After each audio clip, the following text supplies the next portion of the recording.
Hello there, I'm AnTara. I'm an energy intuitive and welcome to my YouTube channel.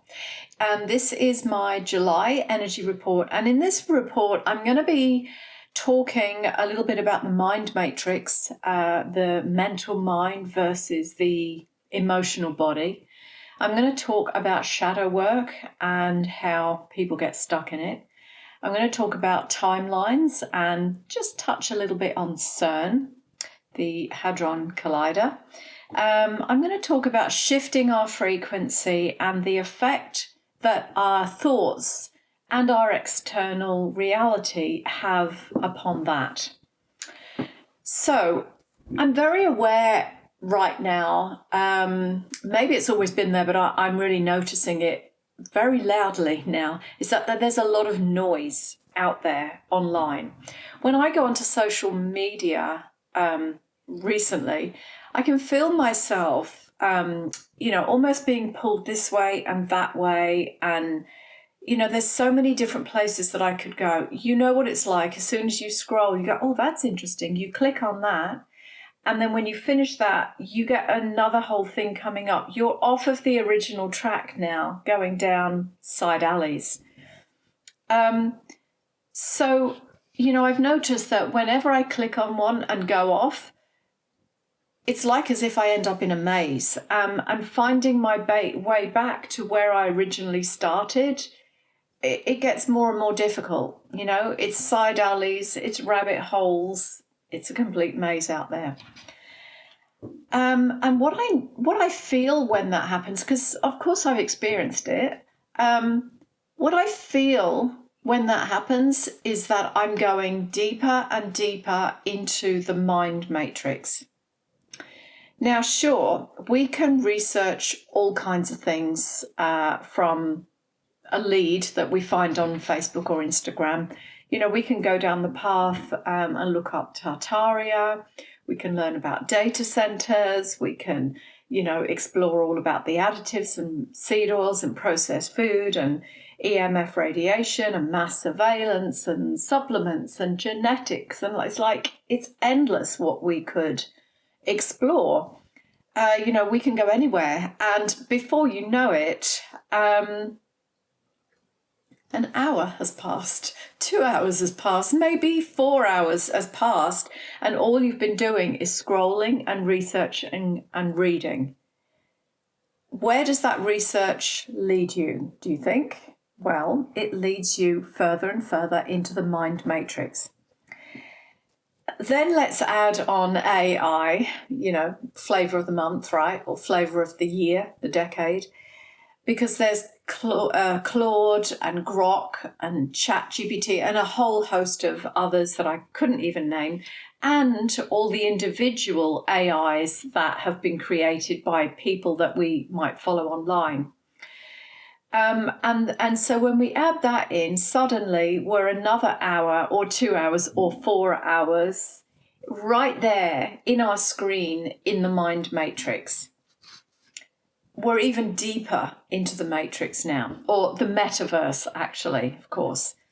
Now, there's some great information out there, don't get me wrong, but it's all mind stuff. And, people have said to me, oh, you're just scared of AI or you don't understand how to use it. I have purchased some of these kind of AI creations from coaches or people that I follow because I'm very inquisitive. I think that might be my line 3 in human design, but I'm inquisitive. I do go down these places because I want to see and I want to explore. And so what I say, what I'm feeling from that is not me looking from the outside. I've actually gone in and I've experienced it and experimented a little bit so that I understand it, because that's how I work. So I know what it's like to be in them, and there's useful information, don't get me wrong. I think I've talked on other videos about how I personally think AI is a little bit of a narcissist or a gaslighter or maybe a psychopath even. But anyway, that's another conversation. There's some good information out there. Let's just leave it at that.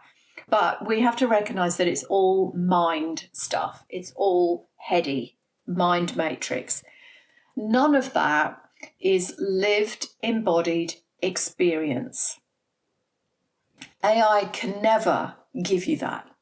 And let's be honest, such a lot of what we read on social media these days is written by AI now. So that is not a lived, embodied experience either. I really feel that we're losing that experience. And there's a particular frequency to that. Personally, I can feel an AI written post. I don't quite know how to express it to you, but I can feel if it comes from the mind level or the AI mind, and I can feel if it's an embodied emotional expression by somebody. I think with all of this mind matrix stuff and AI pushing out really quick posts and courses even, I think we're losing something really important here, don't you? What I've noticed is that people are actually in information overload, but they don't realize it many times. And I know that energetically, when we are too much in our head and not in our body, that very often we're actually in a state of fight or flight. Our body actually becomes stressed and depleted from thinking, overthinking all the time. And our energy becomes really depleted. There is a gradual breakdown that occurs in the physical body in the end, because there is no energy available to kind of bring the body back into balance or for healing, really. And I say this as a side note, I'm kind of adding this on as I'm going. I've seen many people that have lived in trauma, in a state of stress and trauma for decades, usually. They tend to overthink a lot because, you know, they come to the conclusion that if they can understand, then they'll be safe. Of course, that makes perfect sense. But the body is missing something. It's missing, it's like when we drop out of the thought and we drop it into the feeling sensation of what the body has to tell us. It's like we give it energy, and that energy can heal the body. As I'm talking to you, I'm thinking of books like, The Body Keeps the Score and things like that. Really, really important books. If you haven't come across those, maybe just look them up. But anyway, suffice to say that when we stay in our mental mind too much and we don't pay any attention to our body or to the signals that our body is giving us, there is going to be, a fallout in the physical body, maybe in the form of pain or restriction or, an illness, dis-ease within the body, because we're just not paying attention to it. We're just all in the head. Anyway, that was aside. I haven't got that written here, but it came through. So I tend not, or to try to not scroll too much on social media. But when I do, and as well, when I'm working on my computer all day long, if I've had a series of clients, back to back, or if I'm writing a class or something, if I'm on my computer all day long, I feel that in my body. And I literally just have to get away from all screens, not just my computer, but I have to be not on my phone, not on my iPad. I can't even watch anything on TV. And when I watch TV, I don't watch drivel. I watch something that I choose consciously.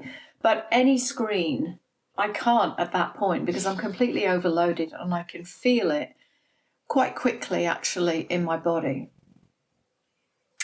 Now, I know that everybody has a different threshold. You might be able to cope with more of that kind of input than I can. But equally, I'm going to argue that many people don't even realize when they're overloaded or what overload actually looks like, feels like, because they are so used to feeling that way. They don't know what it feels like to have a body that's in balance because they're so used to feeling, overloaded, overworked, stressed, trauma in the body, in the mind, quickly in the mind, watching for danger, fight and flight, all of that stuff. When people are constantly and have lived in that space for many years and maybe decades, it's very difficult for them to recognize the signs in the body that the body's saying, enough, enough, enough, I need a break. They need to come back to balance. There's my little puppy just walked in. He's my new doggy. I haven't introduced you to him yet. He is Teddy, and he's leaving. Not very interested in what I have to say, clearly, but that's okay. He'll learn.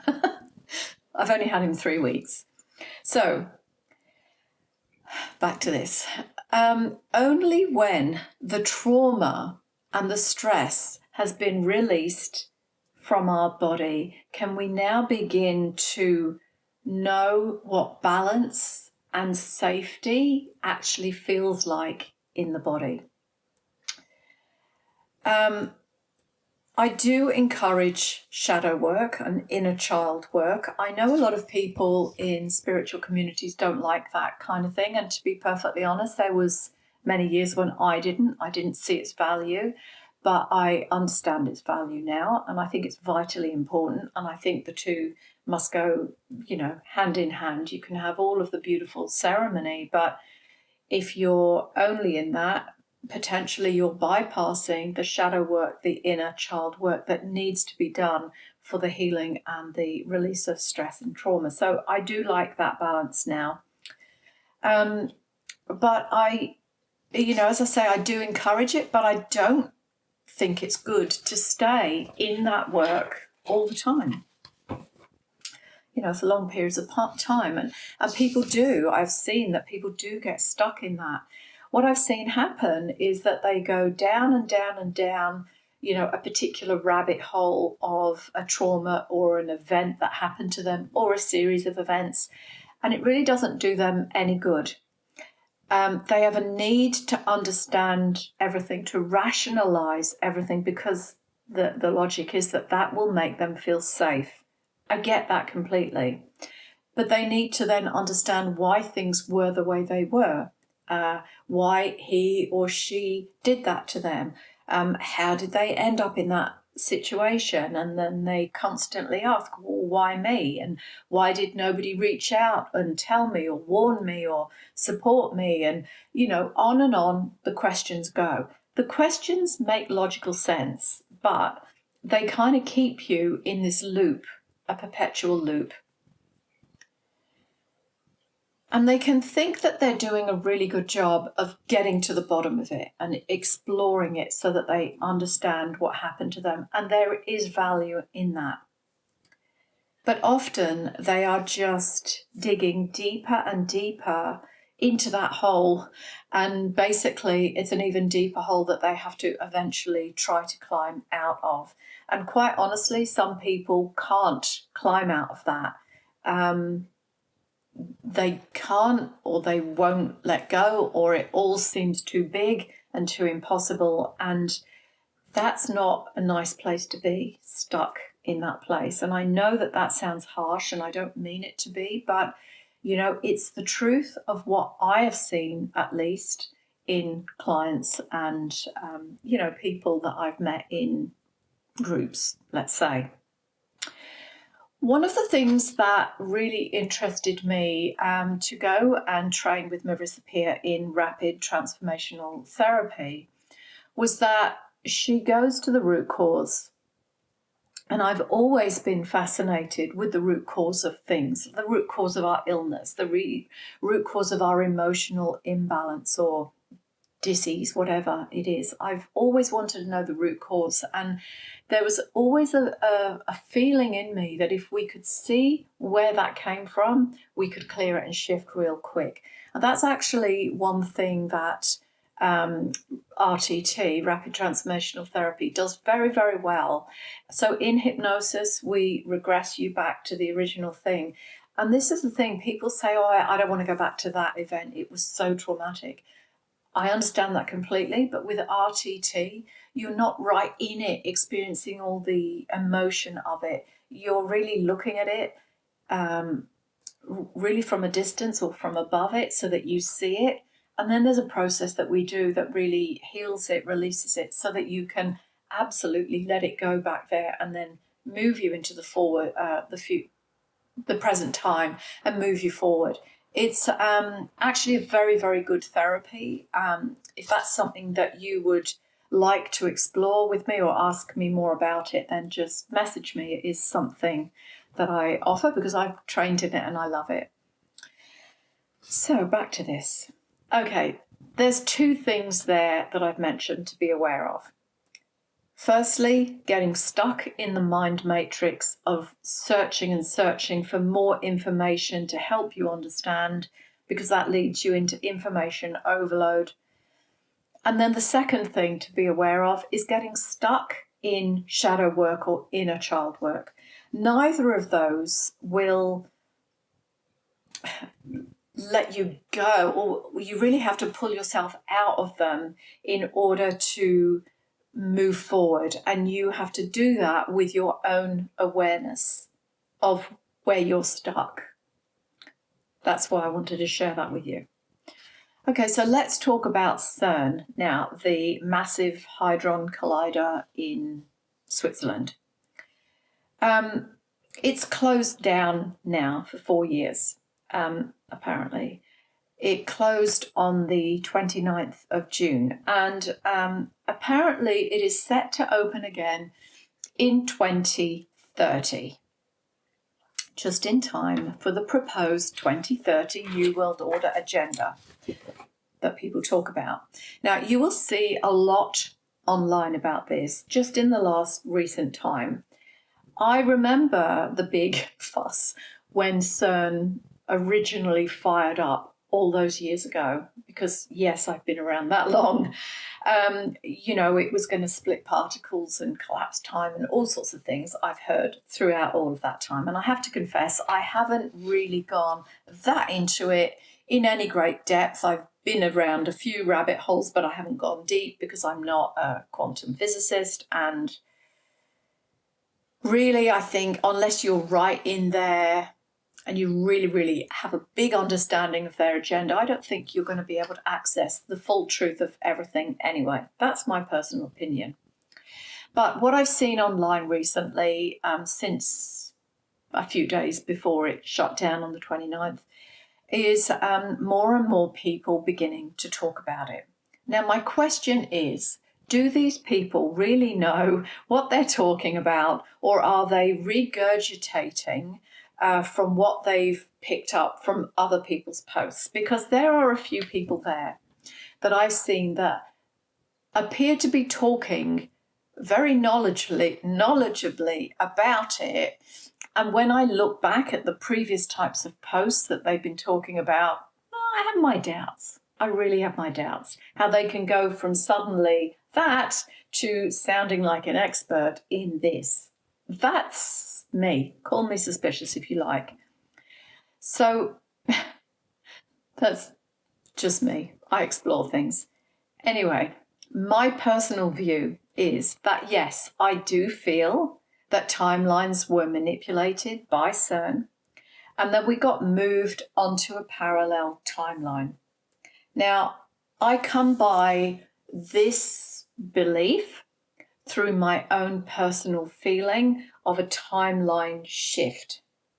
As I say, that's probably because I've been around for a long time, working with sensing, feeling energy and timelines, and having an ability to really see future potentials very accurately. Now, I don't know the exact date that we shifted onto the parallel timeline. Some people say it was 2012, and that kind of makes sense because we were talking about the end of the world as we know it, and we're going to move in 2012. So it kind of makes sense that people would go, oh, that was it then. I've got to say, personally, I feel that there was more of a shift onto a parallel timeline in around the middle to end of 2016, 2017, going into 2017. That feels more accurate to me. Then that would end a 9-year cycle in 2026. Now, if CERN is involved in that, I don't know. I don't know if this was just going to be a natural timeline anyway, but there are a few dates that add up there if you want to explore CERN at around 2016-17. I don't know. I'm just telling you what I feel, what is my opinion.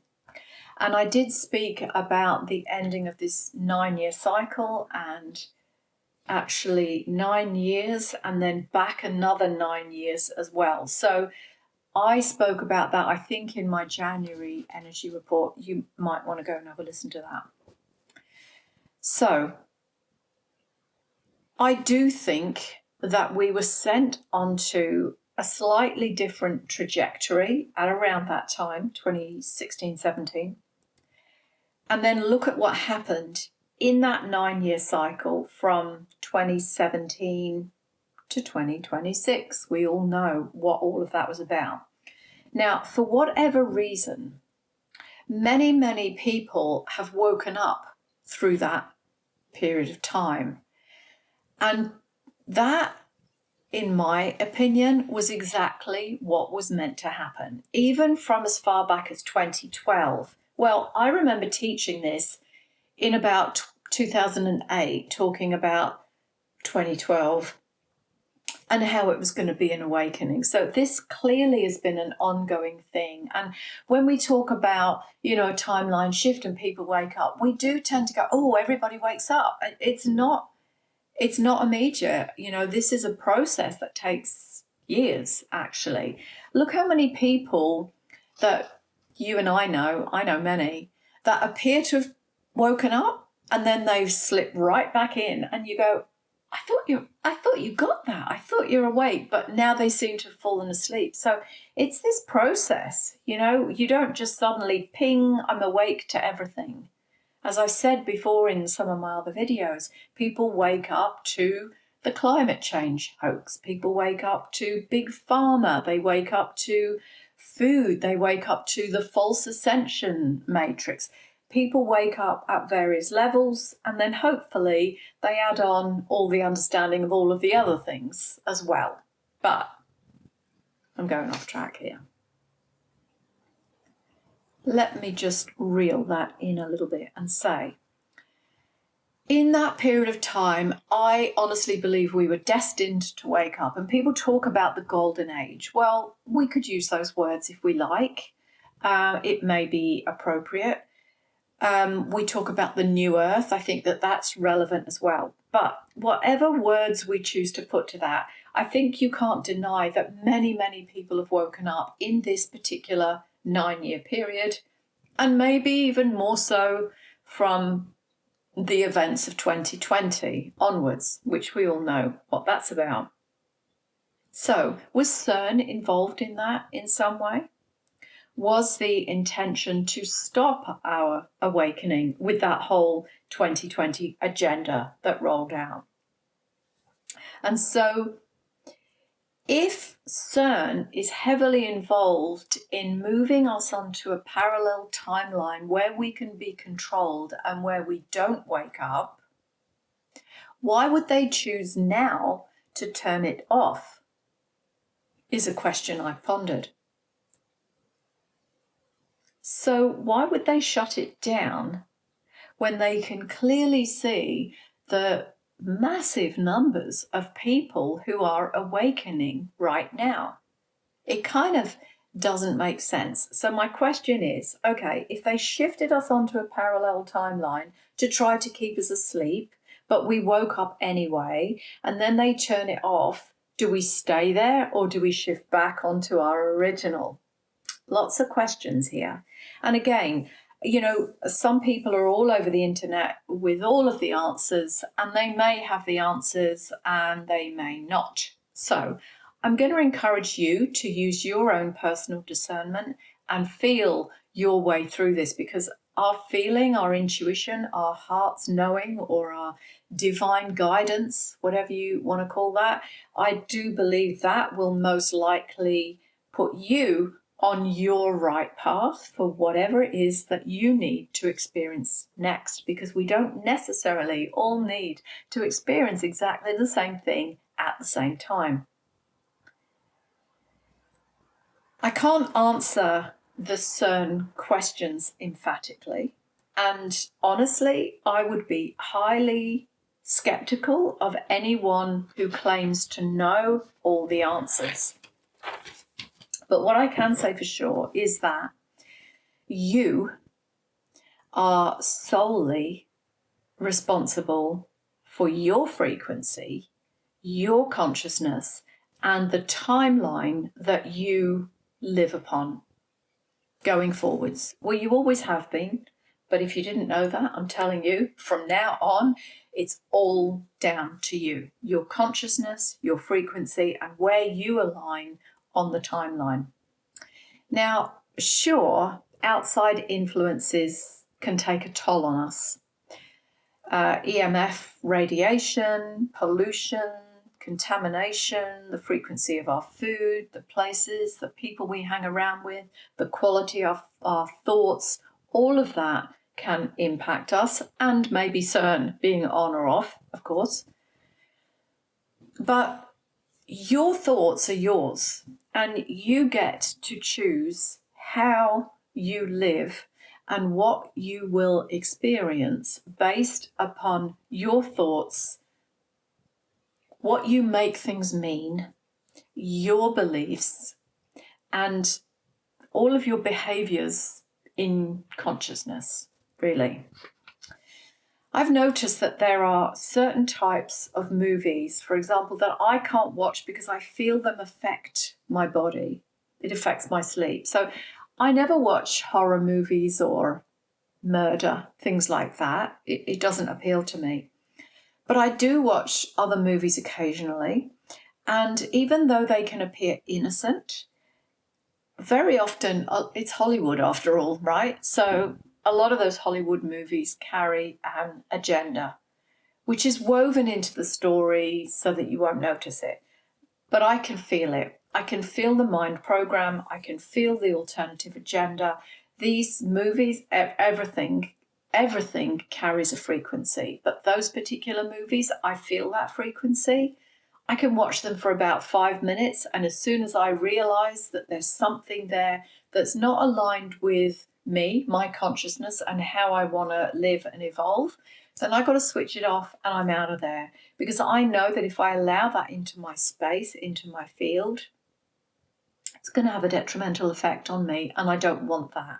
So we do have to be very careful about, what we watch, what we ingest, whether that's food or television, even music, or other people's negativity and, comments and bitchiness and gossip and all of the stuff, right? We have to be really careful, because that is going to come into our field and affect us. So this is what it is to be conscious of yourself, what's coming in at you, into your mind, into your body, into your energy field. And these are the types of things that we have to take responsibility for.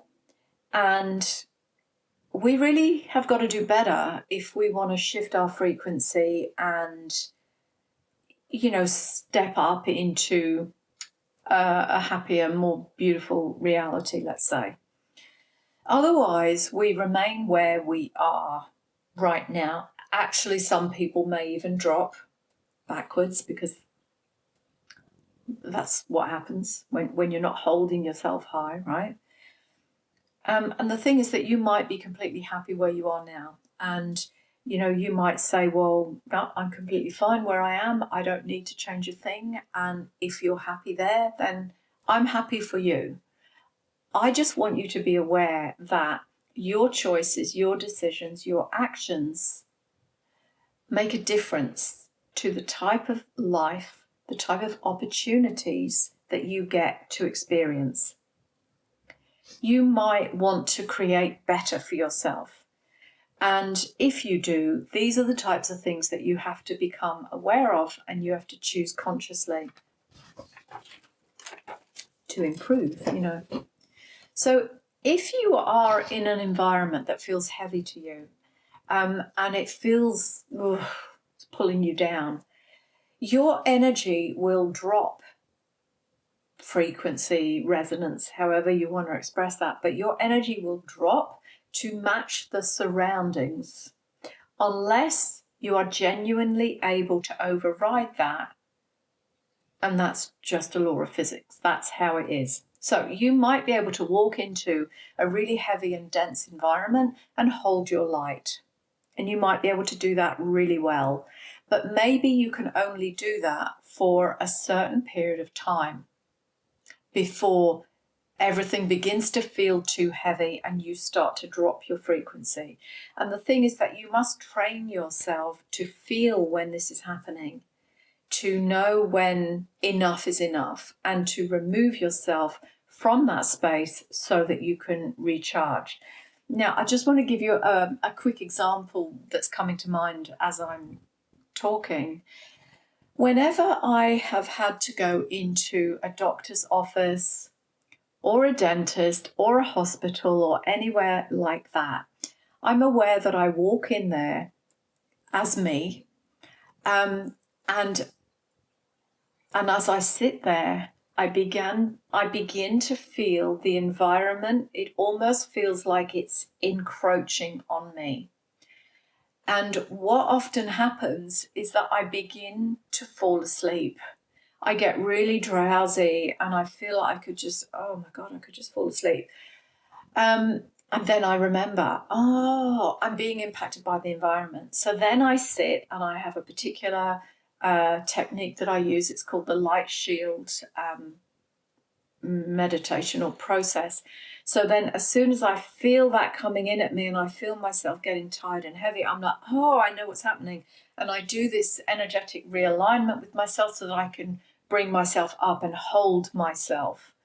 And sometimes, depends how long I have to sit there, I have to do that repeatedly to hold myself in that environment. So if you want that process, send me a message and I will send it to you. I've got it on a video. That was another off the script moment of mine there. So I was talking about when we're in these heavy environments, we have to become aware of when it's encroaching on us so that we can remove ourselves from it and recharge and rebalance ourselves. And I want to say as well that this is the same with shadow work.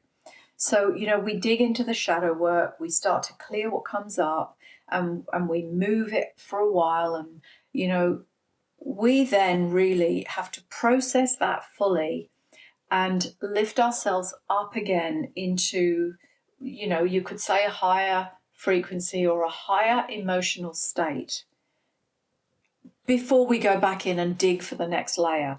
The mistake that people make is that they find something in the shadow work and they haven't fully processed that yet before they know there's something more, and they're digging and they're digging and they're digging and they're actually going down and down. My way of doing this with people is to look at the shadow work, pick out the gold, because there will be some beautiful lessons, understanding, from that experience. So we go in the shadow work, we understand it, we process it, we lift ourselves, we see the value before we choose to go back in again.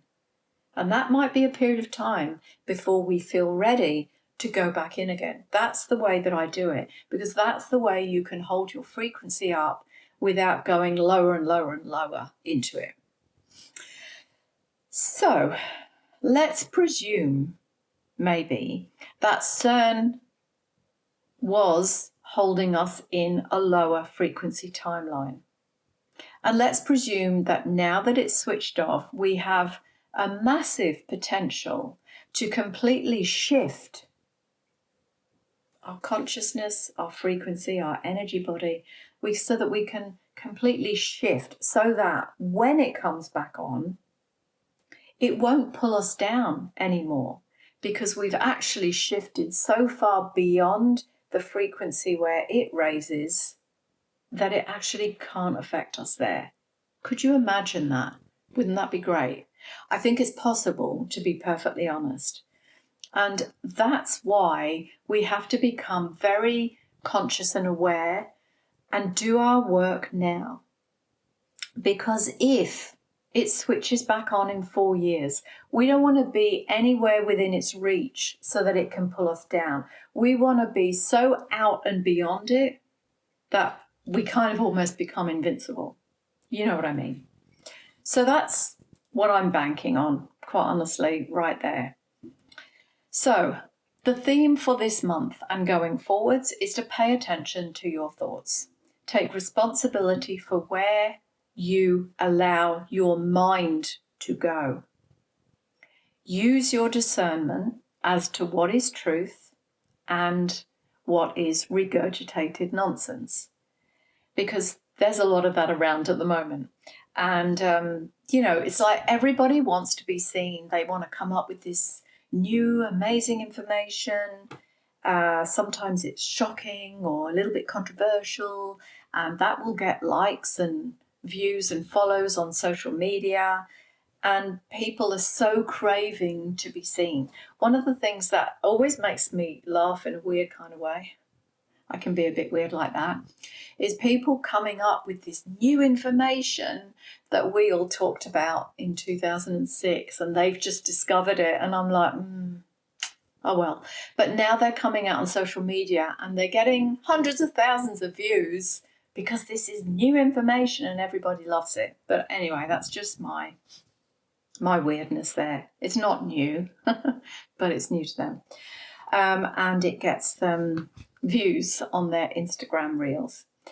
But anyway, the question is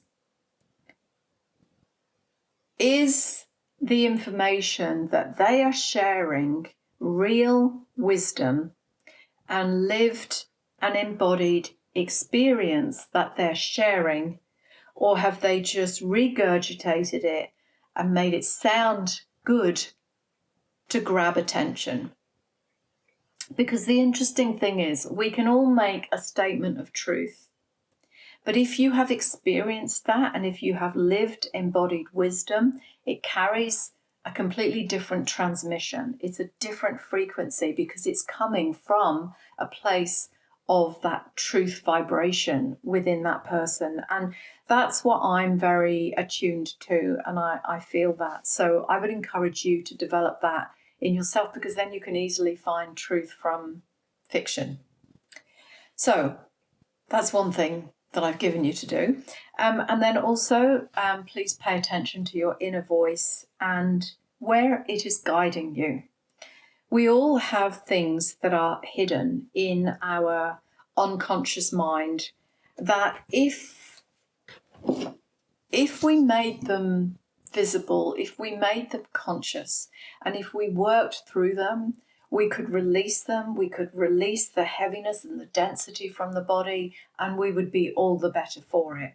So, of course, I have a number of ways in which I work with people. I could help you explore that, explore what is currently hidden from you so that we can clear it and then support you as you process your way and move through it. That's what I do. So if you are looking for that kind of support, then reach out to me and we can talk about that. The thing is, I do believe that you have to feel things in order to heal them. You have to feel it to heal it. But you don't want to be wallowing in the pain of that. That's not what this is about at all. You don't want to wallow in it. And you don't want to take on the role of a victim because you've been in that dark place for so long. You really want to transcend that, move beyond that. It doesn't feel good to hang out in the pain and the heaviness of, being a victim or feeling so stuck. It doesn't feel good, and it doesn't get you where you want to be. It doesn't move you to the other side. There's a beautiful quote by Carl Jung that says that until you make the unconscious conscious, it will direct your life and you will call it fate. But then you're not really being master of your own destiny, are you? It's all of the unconscious stuff that is driving your choices and your thoughts and your behaviors. And so, I love that quote because I've seen it to be so true in myself and when I'm working with clients as well. And so I do know that when we make the unconscious parts of ourselves conscious, that's when we can move through that and really begin to create our life the way that we would want it to be. That's when we direct our own life, or we become the creator, let's say. And then we can, manifest the life that we want, not because we manifest it up out of thin air, but because we've bloody well done the work. And that is the blessing that comes from it at the end. And that's where we should be. That's what we should be able to do. So that's it for today. I hope that there was something there of value for you. Please share this video to anyone that you think could benefit from it. Like, subscribe, of course.